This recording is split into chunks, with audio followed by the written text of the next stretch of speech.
2, 1. Welcome, everybody. This is the November 14th Airbnb for Landlords nationwide brainstorm. And we got Andrew and Angelo are going to be the main speakers today. And we get to see and hear about their journey. I remember when they started back, I think I met them at the Bay Summit, the San Francisco Bay Summit. It was a Bigger Pockets kind of de facto event put on by Jay Martin and some determined guys. So, hey, Andrew, Angela, why don't you guys say hi? Why don't you go first, Andrew? Sure. Hey, everybody. Andrew. And I guess what Al said, yeah, we met Al, I think, 2016 at the San Francisco Bay Area Summit in Oakland. I think Angelo and I were there just kind of trying to see what there was.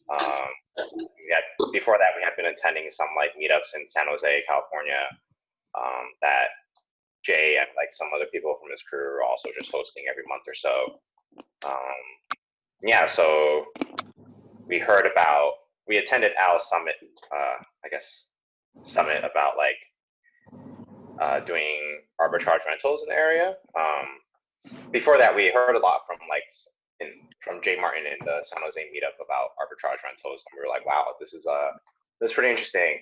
But we didn't really pull the trigger until we met Al, and I think it was after that where we were like, okay, this seems like a really feasible business model. Let's just do it. Like, what's stopping us from doing it? And then we just jumped right in. Yeah. And you're in New York, right? Or where are you located? Oh yeah. So so our business operation is in like the San Francisco Bay Area, around like south of San Francisco, San Jose, Sunnyvale, Mountain View, and Palo Alto. And I recently moved to New York in the June of last year. So so I am not anywhere near California. Right on, right on. Angela, you got the floor, man. Yeah.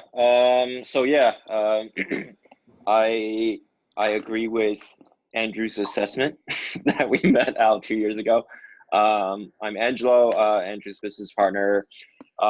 Just a quick introduction of kind of the business. We started about 2 years ago, and we kind of had to cold call a lot of landlords before one would let us do it.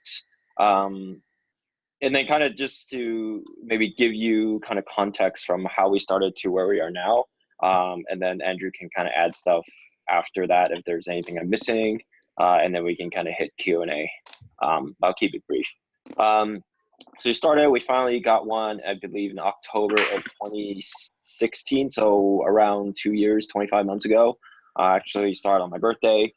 We furnished it. We were very, very detail oriented. We argued over like tiny details of the apartment. And then we found that, at first we kind of want to prototype it and kind of see if one unit would work, right? We weren't really our plan wasn't to go in and start getting like a ton of units quickly. But when we found that unit was very, very profitable, then we got another one and another one, and kind of snowballed. And then we went up to 6 or 8 as of the end of 2017. And then early 2018, we really focused on systemizing our stuff. So we got, we hired a bunch of people, to check on the units. We hired, cleaners. We had virtual assistants to kind of answer all the inquiries, and we kind of just create a system from top to bottom. And we actually created a challenge for ourselves that by July 1st, neither Andrew or I are allowed to talk to our virtual assistants or anyone. And we would not interact with guests or anything related to the business until August 1st. So that's to test how good our systems are and see if anything will crash and burn. Fortunately, it didn't. And then fast forward to 3 weeks ago, things did crash and burn.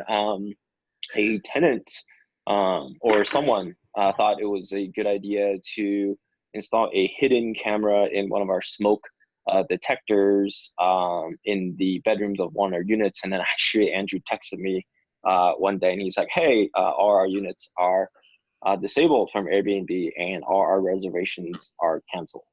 So that was certainly big news, as we have 14 units, which is about $30,000 per month in rent. And, you know, with all the other channels, you know, we've been kind of filling things kind of very slowly, but surely, filling these units up to kind of, so we're still reeling from this. But it's certainly a lot better than, you know, day 0 when it first started. I don't know if I missed anything there. Anything you want to add, Andrew? No, that's a pretty good summary of like our journey so far. Yeah, we've just been dealing with a lot of stuff lately and trying to pivot, I guess, in business terms. Let's see. Yeah, I guess I wanted to add on, like, we've also done a lot of different like partnerships with like other people in terms of like loans. What else have we done? We've done like partnered with other people on a unit to like split profit and like split expenses. Yeah, so yeah, I don't really have anything else other than that. I think Angela may give a good summary about what we've done. Well, let's dive into some things, because I want to dive into your systems that you guys set up, maybe the top 3 that you think are most important, and then let's dive into your funding part of the loan structure of what you guys Sure. were using. So we hit pretty early on that like a lot of this, if you do it by yourself, is very time consuming. You know, you like, never mind just, you know, furnishing a unit, that by itself is already like pretty time consuming. But just like the day-to-day operations, keep in mind that like Angelo and I have day jobs. So we're not just doing this our full time. We have jobs that we need to do. And so it, for us, it was like very like, oh, we got day jobs, and then so we can't like attend to things all the time. Nor did we want to like wake up in the middle of the night to like go deal with guests. Like even if it's just like because there were some cases where either our instructions weren't clear enough, or they just for some reason or another didn't know how to like access the lockbox. And I think like we missed the message once like 3 a.m. and like we thought it was foolproof. So the first thing we realized was like, we need more time. And how do you get more time? You hire people, right? You hire other people to help you, so that you can dedicate your time to doing more meaningful things instead of dealing with like guest inquiries and telling guests how to like open a lockbox. So that was, I think, is probably one of the more important things, is hiring virtual assistants. Where for us, virtual assistants are this team of like 2 or 3 people that we have in the Philippines who, you know, during their hours, they just kind of help us like deal with like guest issues. Anything that you can do online, they do. Like if you can do it online, with like Google Voice, email, Craigslist, posting on Airbnb, answering on Airbnb, whatever other channels you use, just outsource it. Like, I don't know why you're still doing it unless you really want to personalize it. But that was like a major win for us, and what we were really trying to aim for from June, that like June challenge Angela talked about. That was June this year. Yeah, this year. So, and then you weren't going to talk to anybody until August 1st. So it's June 1st to August 1st. So specifically, our challenge was, we will like remove all like chat apps that had to do with the business. We would just disconnect from Airbnb. Anything other than like paying people, like we just weren't going to do. And see, our challenge was like, how will our business survive, or like, well, or maybe it wouldn't have survived. Maybe it would have died. But our challenge was to see like, is this system that we built with our virtual assistants self-sustaining? Can it be potentially passive when we want it to? Well, what was the outcome for that 1 month? What did you learn, and what was the outcome? The outcome was, I mean, I think we had a pretty good outcome, right, Angelo? Yeah. I mean, I don't recall anything going terribly after it came back on August 1st. But then at the same time, it was during summer. So like everyone's happy, everyone's like in their units. I think it would be, more concretely, I think it would be a fundamentally different challenge. If your market is affected by Q4 winter, to do this challenge in the winter. I don't know how. Yeah, I guess we've never tested how well they handle winter, but we'll do that next year. We're not going to do that right now. Yeah, because winter is a little more challenging marketing wise, right? Yeah. Okay. So hey, break us into the funding part and lessons learned about funding, and kind of describe what you're trying to do. Yeah. Should I go into this? You want me? I'm just going to go into it. Sure. So there's two sides, right, of any funding. There's debt and there's equity. So we play with both. Not really. I mean, both Andrew and I could have funded a lot of these deals, arbitrages, but at the same time, we wanted to test out how it would be like and we just want to experiment around with funding, debt and equity side. So on the debt side, we would just loan things out to people. We would ask people for money and then we would give them a percentage return. And we were kind of dumb because we would pay them monthly. So it would be a 1 year term because a lease only lasts a year, right? Like, for example, if you gave me $15,000, I don't want to be holding on to it for 2 years when the lease is 1 year and there's no like guarantee that it's going to last more than 1 year. But the thing is, for example, it was like, say 15%. Then let's say you give me $10,000, then I would pay you $11,500 divided by 12 each month. And then we quickly found out from one of our kind of mentors / investors that was not a good way to do it. For these debt financing things, you want to do really all interest only and then balloon payment at the end, because you want time to kind of make money. You don't want to just be bleeding cash flow in the beginning. You want that initial capital injected to your business to actually season and have it make money before you pay the balloon payment. So your cash flow isn't as volatile. So that was a good lesson actually taught by the guy that lent us money. So props to him for sure. On the equity side, what we've done, I know there's like different models and I could share other models I've heard of as well, but the model that we've done is we do 30% of the expenses and our JV partner does 70% expenses. And what happens is for the gross income, we would collect 45% and they would collect 55%. So on each party, there's about a 15% difference. That is, we get 15% proportionally more than our expenses and they get 15% proportionally less. And so basically it kind of translates to both parties having skin in the game. And at the same time, we get like a 15% management fee for everything. So that's the equity side. And the whole purpose of why do equity when you could maybe get more money with a 1 year term? Because after the 1 year term, you just lock in the cash flow forever, right? So why share a percentage of your profits with someone forever and ever? That is just to de-risk the profile, right? Because if we keep expanding, kind of own everything 100%, if the market goes down, there's recession, everything like that, we would be responsible 100% for all 14 units.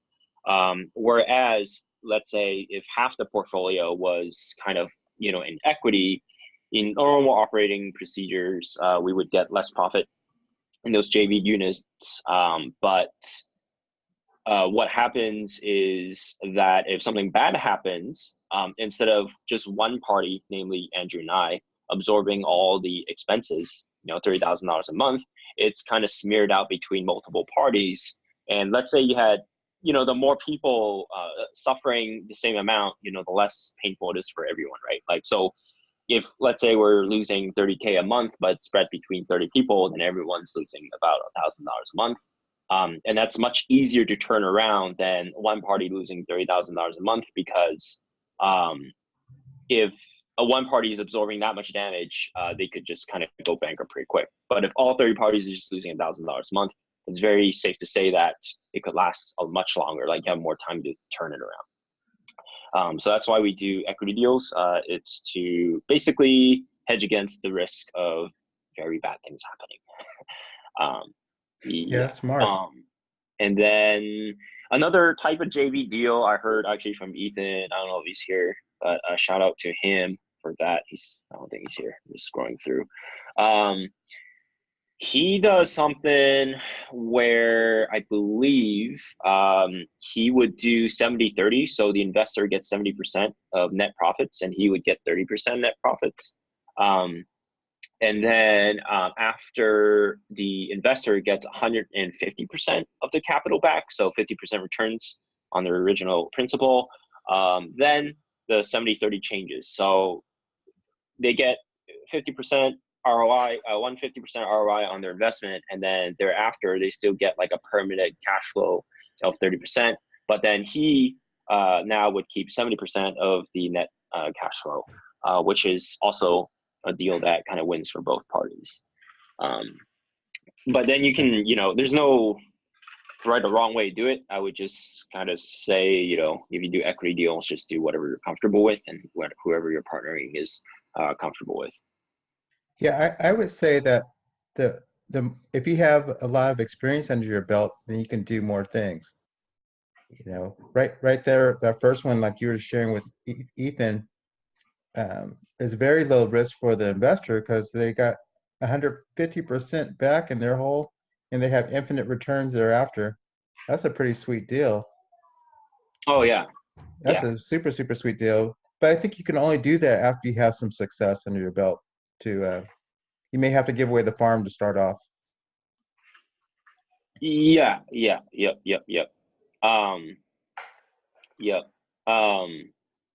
So I mean, also, I would say it depends on who your JV partner is. For example, going to these meetups, like Andrew said, the San Jose crew, a lot of these investors are kind of older and they have a lot of experience and money. So they're experienced investors, and really just networking with them and kind of like sharing our experience with them. A lot of them, keep asking us if we want money without us really asking for it. And then that's kind of how some of the idea came about, to mitigate all the risks ourselves. And it really depends on who you're dealing with, because we've had partners where they're kind of more experienced and maybe understand the risks and don't really care to micromanage like every single dollar in their bank account. And they're kind of more investor like passive style. And there are some that like to micromanage everything, and they're usually correlated with kind of less experience in real estate investing. And I would say maybe, for those of you out there wanting to do debt I think debt would be okay, because debt, they don't really care as much. I think if you're doing JVs or equity deals with anyone that's less experienced, I would say avoid doing it unless they have at least maybe 5 years worth of real estate experience, or you really know that person to be someone that, to trust you and you trust them, so that they won't like micromanage like every little thing. Because it does hamper your operations at some point if they just keep paying you like every couple of weeks, like, oh, how's this unit doing? Yeah. So just a tip there when you do equity deals. I feel like if they're inexperienced, it's okay to do debt deals, because you're just giving a monthly payment. You're guaranteeing it anyway. So they're not going to like care how your unit's doing. It could be vacant or not vacant. You still have to pay them. Yeah, I think that's good. Good point. Hey, how about let's take some questions. Let's see, folks, where you find your hand is right in the middle of your screen, lower part of your screen. You can raise your hand and I'll unmute you to see who's got some questions for Andrew and Angelo. Go ahead and find your hand button. Go ahead and raise it. I'm gonna try to mute everybody else. Okay, well, I'm gonna start asking questions then. So why did you guys decide to partner right off the bat? And what are the benefits of partnering? Well, first, would you recommend that someone getting into this have a partner? Yes. Yeah. Do you want to talk about it? Or? Yeah, I can start and then maybe you can kind of add stuff. I have a few thoughts. I certainly think in this business, and really any business, it's much better to have a partner than not. Um, and there's multiple reasons, but I'll just start with two. One, the other person is likely going to have different strengths than you. Okay. And so you don't want to be a one-man show because you're going to have weaknesses, and that weaknesses will amplify itself in the business arena. And if you have different strengths, you should just leverage both your different strengths and you get the result faster, which is money. Whereas if you do it one person and you have something that is not compensated for, that weakness will just kind of stay there indefinitely, and it's going to cost you very, very real dollars. And the second thing is also when things go poorly, you have someone to work on it with you, so you're not just like going about it all alone. And then the successes you also get to share with your partner. I guess the second point is a lot less like tangible than the first point. But I would say that's the kind of like a two main points. Like you have someone to ride the ups and lows with you, which definitely helps with hard times. As a second point, and the first point, you can leverage just different strengths because everyone's different. You might not want a partner if they're exactly the same person as you, but that's sort of not possible. So Yeah. How about you, Andrew? What would you say? I think I want to echo what Angelo said for the first point, that I think like Angelo and I are very good complements to each other. We have different personalities, but we have like the same goal, right? Like we want to make money and we want to like try to build this thing where we can quit our like day jobs and stuff. And I think what Angelo said, like especially with me being in New York, like Angelo has more interest in like staying in California and like networking face to face with people, which because of like life circumstances or whatever, he's more positioned to actually do. Whereas I took on the mantle of like daily operations of like dealing with our VAs, dealing with our cleaners and stuff like that. So for me, like our partnership has worked well in that we like we like delegated our operations and we're like, hey, you do this, and like we meet up like every week or so to talk about like what we've done, if we're like happy with what we're doing, if we want to do other stuff, or things like that. And also, especially this past like few weeks or whatever, we had been a little like stressed out about like what's been happening. So it's been good to talk to each other, right? Instead of just kind of sitting at home alone, like going like, oh, damn it, now what? Yeah. Stay away from firearms. Hey, let's get Karima in here. You got a question for us, sister? I do. My question is, could you talk more about the systems you have in place, like the people you hire to kind of be more hands-off in the business, and how you went about doing that? Sure. So I guess in the order of things that we hired for, our first thing that we did was hire cleaners, because like, geez, just like thinking about cleaning like 5 units a day is like not something I want to do. Or and we're not professional cleaners, right? Like our profession is doing computer stuff, and cleaning took us a long time because we just didn't really know how to like clean efficiently. So the first thing we did was hire cleaners. We went through like several people from like I think referrals and like Craigslist and whatnot. But it got to a certain point where we had enough units where it was difficult managing like three or four cleaner contacts, and we just kind of went to like someone who owned a cleaning company, because then that means we just talk to one person and that one person manages other cleaners instead of us managing other cleaners. Then I think after cleaning we were like on our like third or fourth rental, we were like, man, building furniture really sucks. Well, actually, I think we both liked it, but it was just really time consuming. And so we went on like TaskRabbit to hire people who were really good at building furniture. And they literally did it in like half the amount of time that we did it in, which was a big boon, right? Like every day that you're building means another day that you cannot rent out your place. So I think that was the second thing that we outsourced. And again, like these things, like even though they seem like kind of trivial, it just means more time for you to do more important stuff. If you feel like you don't have other important stuff to do, then maybe you're not at that point where you should hire other people. And then I think we started hiring virtual assistants, is where most people are interested about. Our virtual assistants, we went through, I think, one company, which was like based in Mexico or something, that we didn't really like. And then I think Angelo could talk more about this, but he went on to, I think like Indeed.com. I forgot where exactly you sourced it from. I honestly don't remember, but there's a ton of websites you can look at for virtual assistants. They're all gonna be, it's less about the platform in and of itself, but more about your interview process. And Right. if I don't talk about that, remind me to talk about that in a second. But I think high level, going on outsourcing things, we really did it to scratch your own itch. We did it to solve problems that we had at the moment. For example, we hired cleaners because I was like, wow, I cleaned for 5 hours and this place looks like shit still.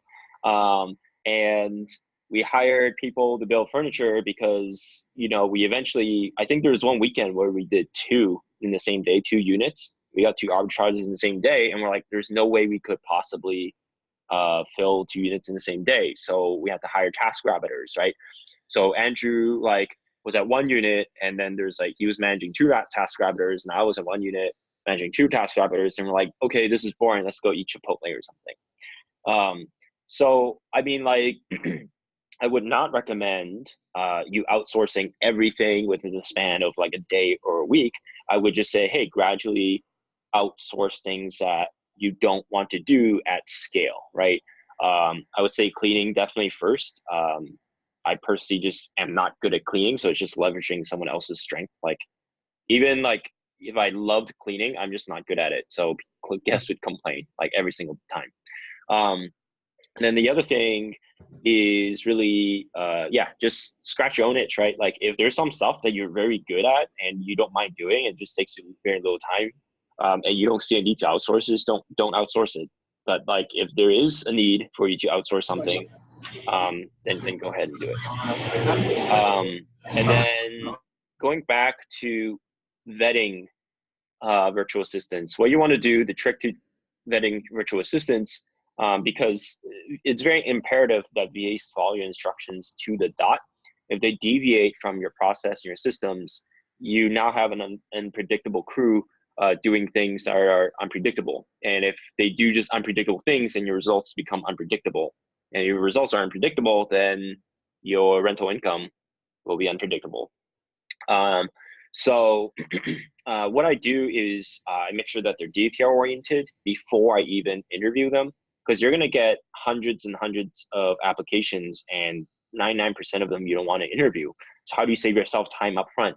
What you want to do is you want to put filters in your job description. So, what I like to do is I like to put bullet points, so it's easy on the eyes, but I would put a huge paragraph in the middle. So it's very hard. If you're not very serious, you're not going to read through the middle paragraph. So this ugly chunk of text, this middle paragraph, I'm going to embed one sentence in there that says, tell me your favorite food in the first sentence of your cover letter, or you will be rejected immediately or automatically. And 99% of people, or maybe not 99, maybe 95% of people don't actually read that one sentence. And then as a result, I already know who to kind of eliminate at the first go, right? Because if they can't read through a job description, it's very hard to extrapolate, how they could manage all these different documents, these different systems, these different Google Docs that we have for them. And that's just kind of one filter, right? And then when you're interviewing them, then you kind of want to see what their motivation is. things of that nature. I mean, VAs are people as well. So you want to really, it's kind of almost like a sales conversation where you ask them a bunch of whys, like, why do you want to do this? Why us? Why this? Why this? Why this? And you kind of go really deep into it. And then, yeah. So a lot of times, like if you can kind of ask a lot of whys, then I mean, I don't want to say you have more leverage, but like you have more understanding of what your VA is coming from, so that if things go bad or go well, then you can kind of work around that situation. So for example, if they really need the money because like their mom is sick or whatever, then you can give them a bonus, but like you can also know that it can kind of help the family, right? And then kind of like just giving them the bonus with that context versus just giving them a bonus is pretty different, because one is kind of more personal and they will become more loyal to you, and the other one is just a financial transaction and they're like, oh, okay. So so yeah, I don't remember what the question was, but there's an answer. That's good. It was about virtual assistants. Hey, we got any more questions? Hey, we got Joshua. I'll meet you. How you doing, man? Go ahead. Uh-oh, Josh, did I lose you? I saw your hand was up. I can't find you anymore. Hey, Al, it's Josh. Can you hear me? Yeah, we got you now. Okay. So, hey, everyone. My name is Josh Attaboy. Just a quick question, Andrew, Angelo. We found out that you guys had an issue with Airbnb about the whole camera situation. I'd like to know, like, did you guys circumvent the problem, and what was like your solution? Sure, yeah, I'll talk about that. I'm guessing you're talking about the camera thing? Yes, because I have a camera in my place, and there's several times where Airbnb guests have moved the camera. So, I kind of want to prepare myself if, I was placed in you guys' situation. Sure. I think we are in pretty different situations, right? You have a camera in your unit. Yeah. We thought we didn't have a camera in your unit. So you actually know to look for where the camera is and put it back to where it should be. And I think right. I think like the important thing is that you need to disclose to your guests that you have a security camera in your unit. Okay. And that was, I guess, our pitfall, because we did not disclose that we had a security camera because we didn't know there was one. Okay. Because we didn't put it in there. Someone else did. I don't really know how else to answer your question. Although I did read a story recently. It was like Airbnb Landlord story from hell or something like that, where I guess a host did disclose that they had like a security camera in their living room or something like that. But they still got a complaint from a guest saying that the living room was also doubled as a bedroom, and because of that, the guest wasn't notified that there was a security camera in a sleeping area. And so the story from hell was that even though the camera was disclosed, the host still got banned from Airbnb. Oh, geez. Whatever you were. I think the broad general lesson here is like Airbnb can do whatever it wants, and you honestly don't have any control over it, because I'm sure somewhere in their terms of services, they probably somewhere say we can ban you at whenever we want for whatever we want, and you have no ramifications. Yeah, that's true. Yeah, that's good. Let's get Tom. Tom, you're Hey. on, man. Hey, what's going on, guys? I appreciate all the knowledge and all the advice you guys are giving out. My question is this, okay? So what kind of renters are you guys focusing on? I mean, for me, I'm down in San Diego, and I'm a nurse myself, so I'm focusing on travel nurses. A lot of them tends to come to California because of the pay, because of the weather, because of the great union laws, So for you guys, what kind of renters are you guys focused on and how can you get more of that outside of, let's say, Airbnb? Sure. With that situation. So again, where our units are in Mountain View, Palo Alto, Sunnyvale, and let me recap what companies are there in case you guys aren't familiar with the area. There's Google, Facebook, Microsoft, LinkedIn, Stanford, a few hospitals, Kaisers. There are a lot of companies in the Silicon Valley. So I think just by listing off those companies by themselves, it's already pretty obvious like who our most popular demographic is. People coming in and out for work, people coming in and for contract work, and people who are coming in for business trips who really are spending company money instead of their own money. If you're spending company money, I don't know about you, but if I go on a business trip and I just like swipe my company credit card, it's just kind of like whatever, like it's not a big deal. Like my company makes way more money than I do. So that is our target demographic. And we tried doing nurses in the area. I think our issue was that we did not shop around long enough for a price point of rent of units that matched what nurses wanted to pay. In our area, nurses, I think like their per diem is like $3,000 a month for housing, which coupled that with, nurses, from what they tell me, nurses have like mortgages at home, they have a family at home to take care of, so they want to pocket as much as they want. Plus, nurses are always kind of in for a sticker, what's it, price shocker when they come to the Bay Area.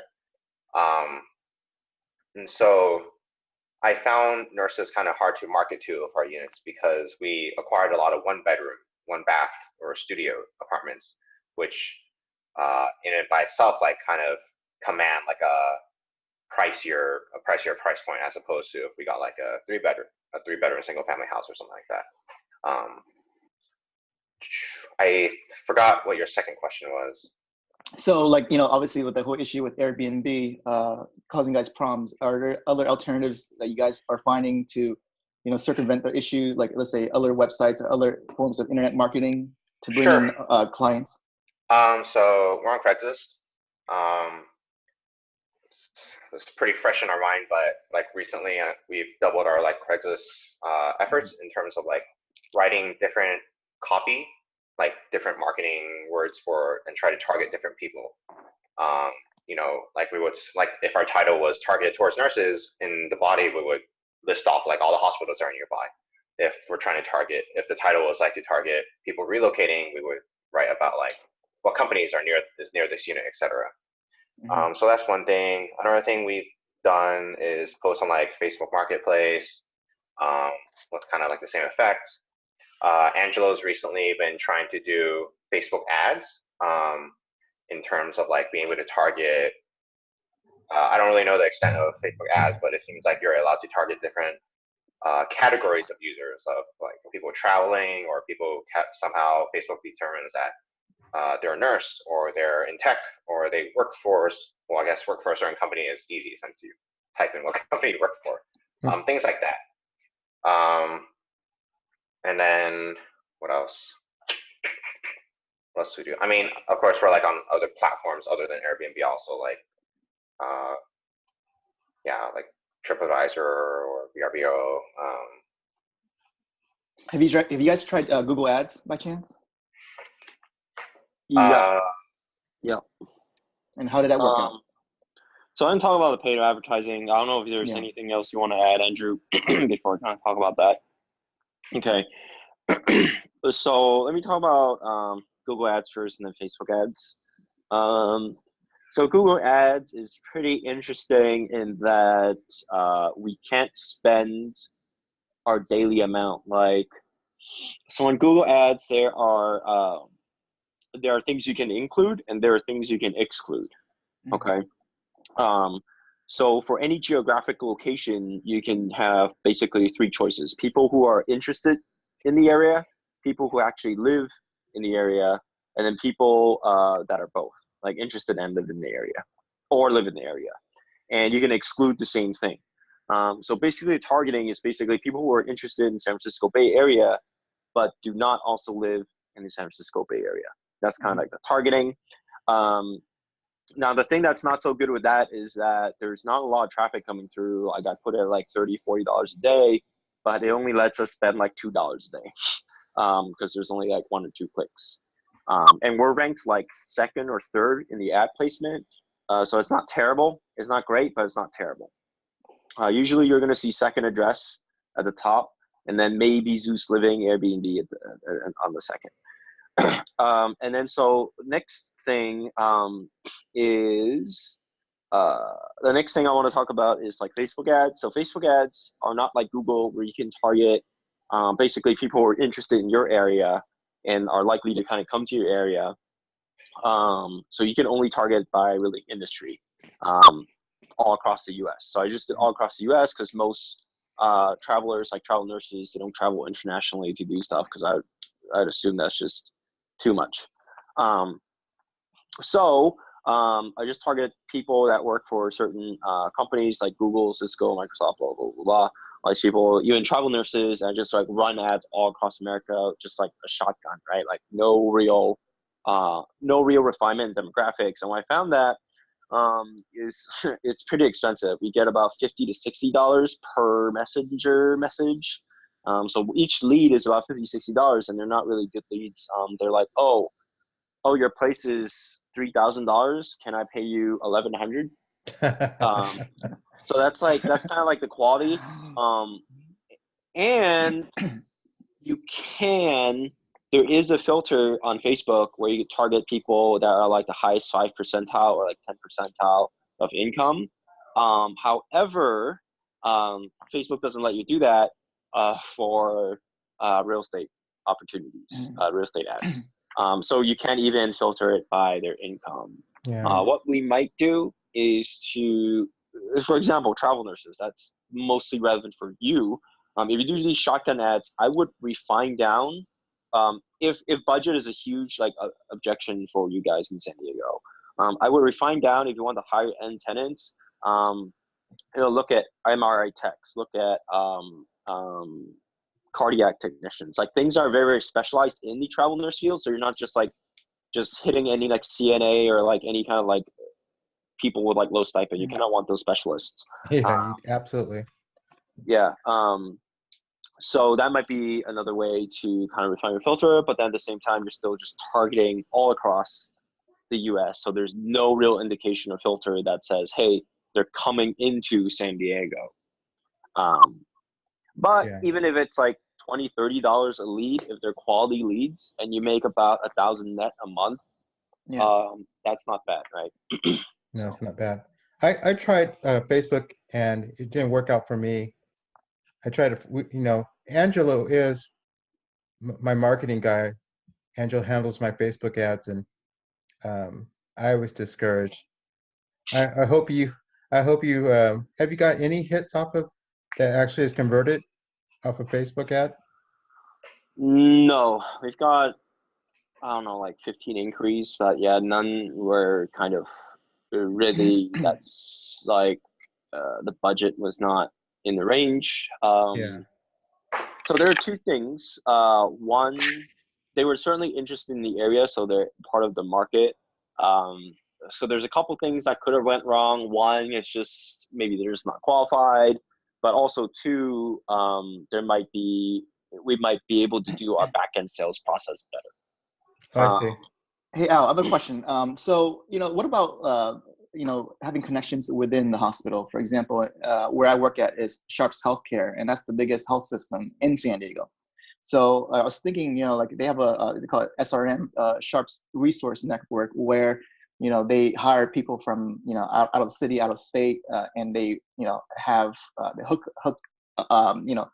them with places to stay. And I was wondering if I can talk to them through have some sort of contract with them, or network with them, and see if they could bring in if I can help them with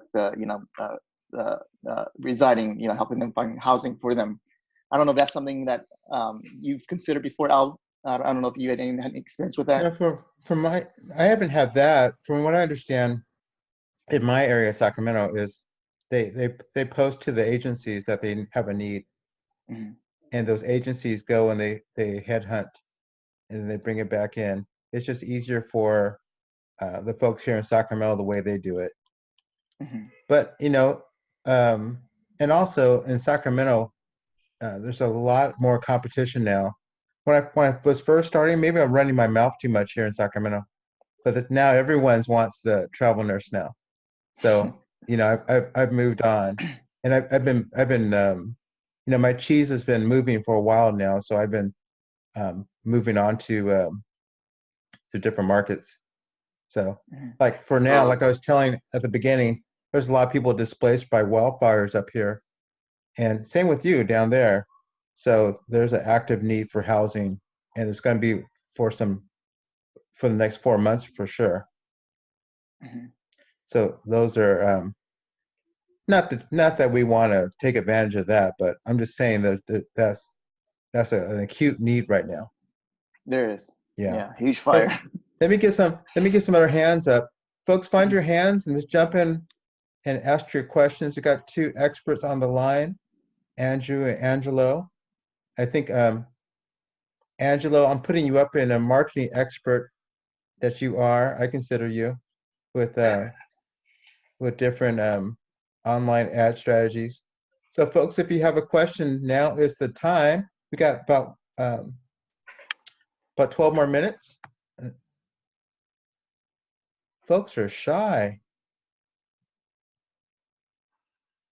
Okay, well let me ask you guys a question then, because doing this rental arbitrage that you guys are doing is has this there's an emotional element to it.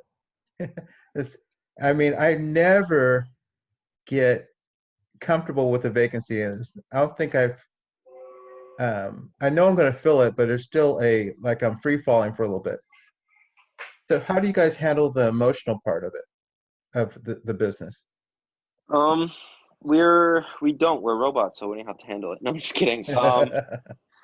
I mean, after this thing happened with the camera, especially, I think for me, I'm like, wow, there's a lot of vacancies. So I'll just market it as hard as I can. I did as much as I could. I went to all units, did all these video walkthroughs. I did like 3 different takes on each unit. So I did. Uh-oh, hang on.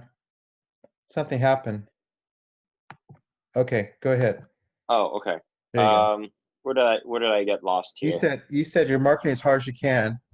And then when each unit, and then I would do 3 different takes. One in like very, very relaxed clothing, like this sweet shark banana shirt. One in like more of a suit thing, so it's kind of more formal, maybe hit like a different market. And then one's as kind of just like point of view, just like kind of walking through the unit as most normally do. The other 2 are kind of selfies, but with a different wardrobe. So I did that, build a bunch of web pages, upload a bunch of stuff on YouTube, and trying to market on Facebook and everything. I'm not saying I got any results, but that's kind of how I handled it. It's just saying like, hey, like it's like a feedback loop. The more empty we are, the more work I'm willing to put in to do marketing. Right. Yeah. That's definitely one way of getting your emotions energy out. All those wardrobe takes is that's a lot of work. How about you, Andrew? How do you handle the emotional part of the business?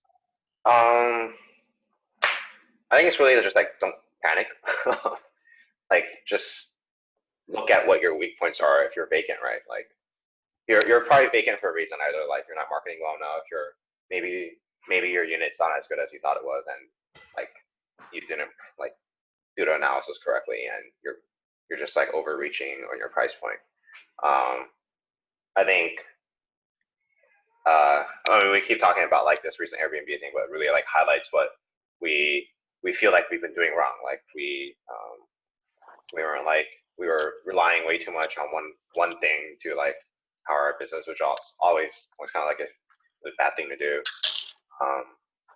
And we were like, oh, we really need to like get a grasp on operating on our own.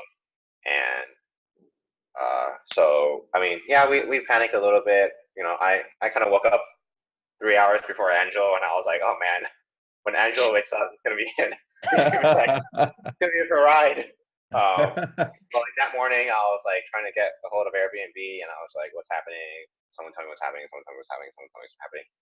But after that, it was just like, like, all right, Airbnb banned us. Like, that's about it. Like, there's nothing really we can do to recover our account because they did what they wanted to do, and we just need to move forward, right?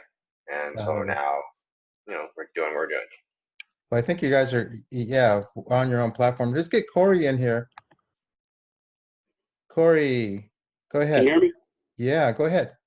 Well, thank you, gentlemen, for sharing your knowledge and wisdom. I greatly appreciate it. I had two questions. So my first question is, for your apartments, are you doing a month-to-month lease or are you doing a year-long lease? And then my second question is, as far as the business that you're getting, so it sounds like you're getting more Airbnb business compared to long-term rentals. I guess that really wasn't a question, but are you getting more short-term rental compared to long-term rental? And what is your overall goal? Are you looking for more long-term, or are you happy with predominantly short-term? Sure. That's a pretty good question. To be specific, we're not getting any short-term rentals right now. Since our main source was everything. But when we did have the time, we were comfortable with doing short-term stays.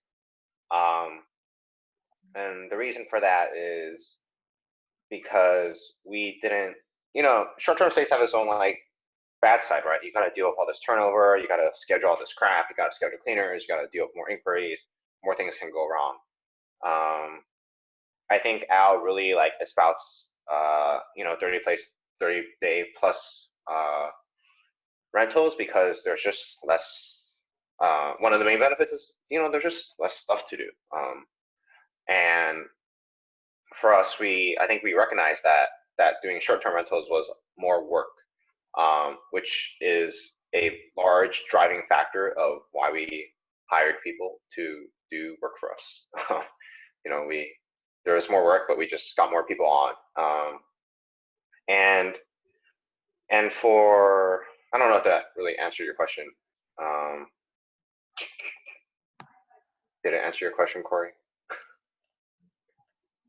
Yeah, you answered it. Well, you answered one of them. My first question was, are you doing month-to-month leases, or are you doing 6 month, or are you doing a year lease? Like our lease with like the landlord? Yes. Oh yeah, we're doing a year lease. Okay. So for each property, you did a year lease? Yeah. Okay. Okay. Hey, I got a question for that. Why I got you guys. Are you guys doing, like, I'm a self-insured guy. I don't have renter's insurance on mine. What do you guys do? Yeah, we used proper insurance, and then we had no longer that Airbnb insurance in the background because they're booked through Airbnb. What I find now is perhaps self-insured is pretty good. Like if they damage things, like I'm paying like $600 to $1,000 per unit per year. I mean, how much stuff can they damage that, like, like the deductible is what, $10,000 already? So it's like, how much stuff can they possibly damage that's like way over $10,000 that you're probabilistically going to make money on insurance? Not that much. So insurance, in my opinion, is only really helpful if the coverage amount is enormous. But like even if they destroy all your stuff, it's not like $1 million. Now, the only thing I would say that's good for these institutional insurance is for liability purposes. So if they were to, and I wouldn't be surprised if they did this, honestly, by now. I'm surprised no one did. Is if they like had like a boiling kettle of water and they poured it all over themselves, and then like they sued you, then you would be liable for that because it's your furnishing that like damaged them. So for liability reasons, that's a good reason to keep it on. By and large, we haven't been renewing, just because I think our current inventory, we might kind of swap it up, and we're probably trying to downsize our inventory a little bit, so we can kind of pivot, as Andrew mentioned earlier, and kind of try out different models with fewer units, so then we can kind of start adding units again when you find something outside of Airbnb that consistently works. So but right now, we're not really renewing anything, and a lot of these things, like they make you do like inspections, things like that. For example, we got a three bedroom, 2-bathroom, single family. Two of the 3 bedrooms are rented out.